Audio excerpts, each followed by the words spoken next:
FPL game week 37 transfer targets. It's the penultimate game week of the season, which means there's only 2 chances left to climb the mini leagues and get the ranks that we really want to. So there's lots of punts available, there's a lot of sensible decisions, and also a lot of differential captains to go with as well. So in today's video, we'll be going through the Vert verified power ranking, my top 5 for the next 5, even though there's only 2 game weeks left. So if you enjoyed the video, make sure you smash that like button and hit that subscribe. Let's get into it.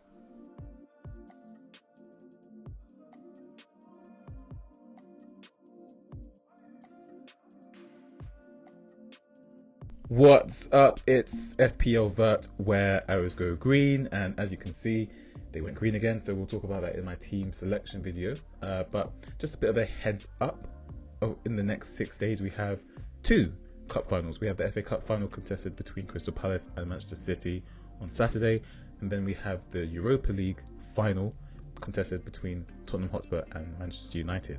But of course the context is that, of course, you know, for Crystal Palace, if they win the FA Cup, they get Europa League qualification, but they can't get any qualification via the Premier League anymore due to where they are in the positions on the table. But of course, Manchester City will be hosting Bournemouth on Tuesday.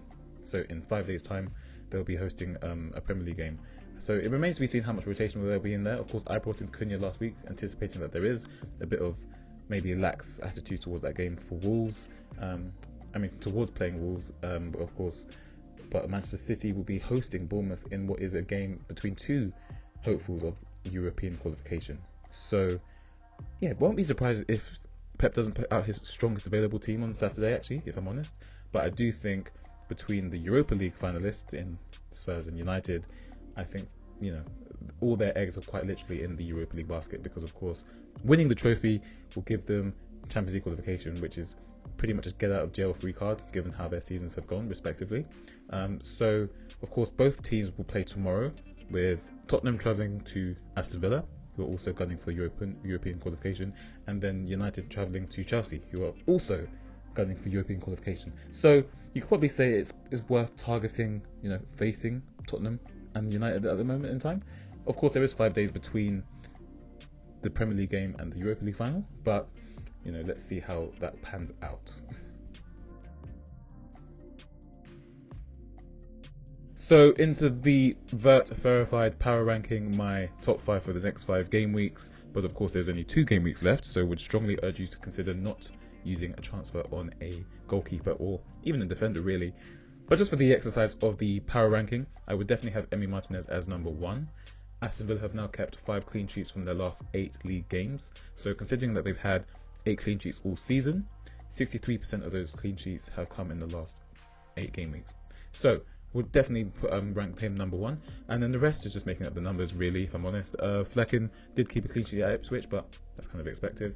You would expect Fulham to put a better fight, considering that Fulham technically do have something to play for in terms of the race for European qualification. Well, if City win the FA Cup anyway. And then of course they're away to Wolves, which is not the best, but yeah. And then yeah, the rest are making up the numbers. Ariel is good as well, but because he's playing Forest this week, of course, Forest haven't been that great still, but you know, you still expect Wood or Elanga to maybe break the deadlock, so would have them down there really. But yeah, definitely Emi Martinez number 1, and then the rest, meh.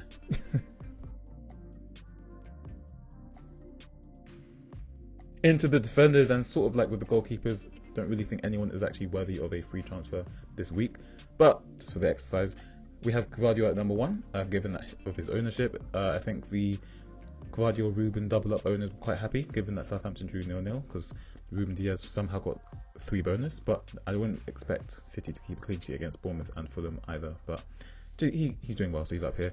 Cucurella is probably the one you could probably sort of justify a transfer, but it's still a defender really, isn't it? So won't really put him there. Aït-Nouri is just here because of his attacking prowess, and like I mentioned earlier, I do think Crystal Palace will be distracted, win or lose. You know, if they win, they're going to probably be on the beach completely, and if they lose, they're probably going to rotate the team anyway, so probably worth getting at. And then obviously they're home to Brentford on the last day of the season, and typically teams do try to perform well in front of their fans on the last day of the season. And of course Wan-Bissaka's here because he's doing quite well for me at the moment, but I'm not sure I would bring him in this week, maybe for next week, as they go away to Ipswich. But yeah, I mean, a 12-pointer at Old Trafford, yeah, you're going to have to get mentioned on here at some point. So those are the defenders.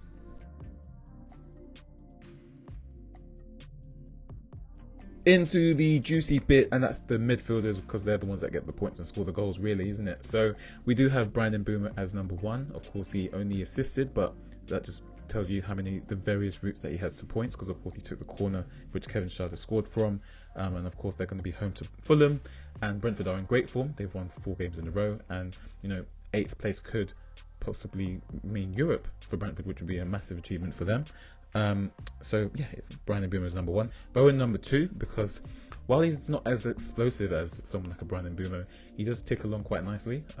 But usually does get like 1 return and then that's it. So probably wouldn't captain him, but he's definitely worth owning for sure. Kevin Schade has been in great form. He scored in 3 successive games now. So if you want to maybe go against the grain a little bit, he's probably the one, especially as they're hosting a Fulham side that just conceded 3 goals at home to Everton. Of course, Everton were quite lucky to score 3 goals from the chances that they created in terms of XG anyway. But yeah, I mean, Fulham have technically got something to fight for as well, but Brentford at home have been so fierce and you'd probably back them to score a few goals. And then for a bit of a Westfield shout is Cole Palmer. We do have the Chelsea talisman. Of course, he hasn't had the best season, but he's still crossed 200 points, which just tells you, even his base level is still better than the vast majority of players in the Premier League. So they're hosting Manchester United tomorrow. Of course, Man United are preparing to play a Europa League final 5 days after their game with Chelsea. So there could be a rotation, but I'm not too convinced it's going to be wholesale changes, if I'm honest. I mean, you want to get some momentum going into a game of such magnitude when you really realise how important it is to both clubs to win and how devastating it would be to lose. So I'll have fun watching that as an outsider for sure. But yeah, and obviously gameweek 38 is Nottingham Forest currently red in the FDR. I think they do need to update that, because generally they've been one of the worst teams in the last 7 game weeks. I mean, failing to beat Leicester at home is pretty embarrassing, given that Leicester are already relegated, and this is a team that's vying for the Champions League. So in terms of going in 2 opposite directions, you expect Forest to take care of business, but they couldn't. So definitely Forest is not as difficult as a fixture as it probably used to look. But yeah, if you want to really go for a differential captain, my differential captain pick would be Palmer, if I'm honest. If you're not getting Watkins, that is. And then Rodgers, of course, as just like Chelsea are facing a Europa League finalist, so Aston Villa are actually outside of the top 5 at the moment. So they've got it all to play for at the moment. They need to definitely win every single game that they have left. So given that Rodgers is so reliable for minutes and he's always going to start and he ticks along quite nicely as well, it's probably like a cheaper Bowen. I would definitely go for Rodgers. Of course, you could go for Asensio as well, but this is a top 5. So, but yeah, if you want to go against Rodgers, yeah, I'll go for Asensio for sure, seeing how Ramsey is suspended.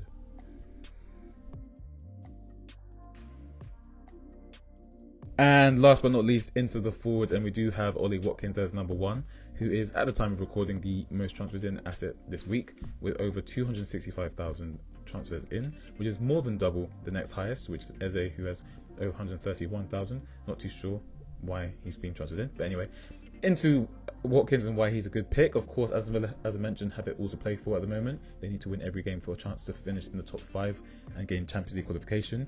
They also happen to host the 16th and 17th team in the Premier League at the moment in Tottenham Hotspur and Manchester United. And given the motivation, the form, the minutes, seeing as it seems like Rashford's going to be out at the moment, I do think Watkins is a solid purchase this week if you can get there. Wouldn't do it for a hit though, if I'm honest. It's not like United away is the best fixture from an attacking perspective. Of course, you can probably get 1, but there's probably other punts you can go for. Yeah, and there's nothing much more to say about it. It's a great pick. If you can get there, definitely go there, but I wouldn't take a hit for it personally. And then into my second favourite pick, and probably the pick I actually prefer more, is Jamie Vardy.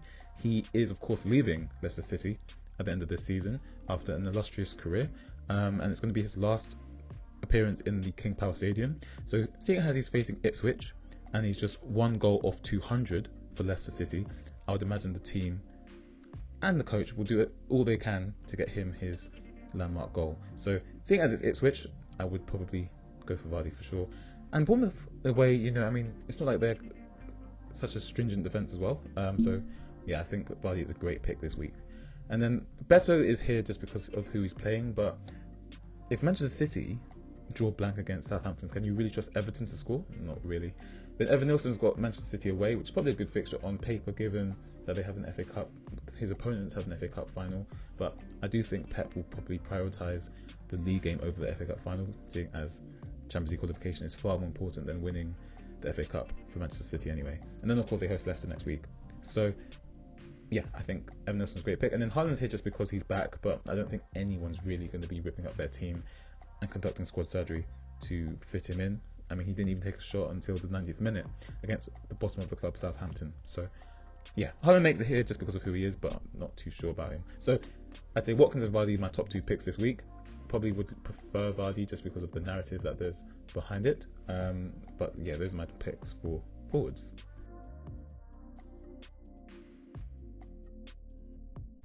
Into the wildcard draft, which is very quickly just turning into a free hit every week now, seeing that there's only 2 game weeks left. But we would have Emi Martinez at the back, given that Aston Villa's defensive form and the bonus that he's been picking up as well.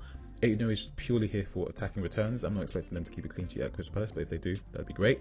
Of course, Cucurella is here because they're hosting a Manchester United side that are technically going to be distracted, but I'm not expecting wholesale changes. But of course, Man United are in the league for a reason, so they're not the best team at the moment. So definitely worth targeting. And of course, he had a great shot saved by Pope on the weekend actually, so he's getting in the box still. Gvardiol is obviously a solid pick given City's defensive form and what Gvardiol can do in the final third. Obviously Palmer's here as well, and he's actually the captain, my favourite differential captain of the week, seeing that I'm backing Chelsea to get the result done, seeing that they have to win and Manchester United aren't that good at the moment really. And then of course Boomer's winning the Rice, a double up with Shada, given that Fulham seem to be got at by Everton, but you know, I'm expecting a bit of a tighter game really. And then we have a Rodgers and Watkins double up as they're facing the Europa League finalists, just like Chelsea are. Vardy's here because of his send-off 200th goal, hopefully, so fingers crossed, I hope he gets it. And then Bowen's here just because he ticks on quite nicely. And then the bench is here because obviously it's just to make up the bench. Areola and Bowen will play Ipswich away next week, as will Wan-Bissaka, and then Collins is here as well, just as defensive backup. So those are my picks for this week. There's only 2 game weeks left, so we'll be doing the team selection video very soon. But thanks for watching. Drop any questions you have into the comments, and I'll see you again soon.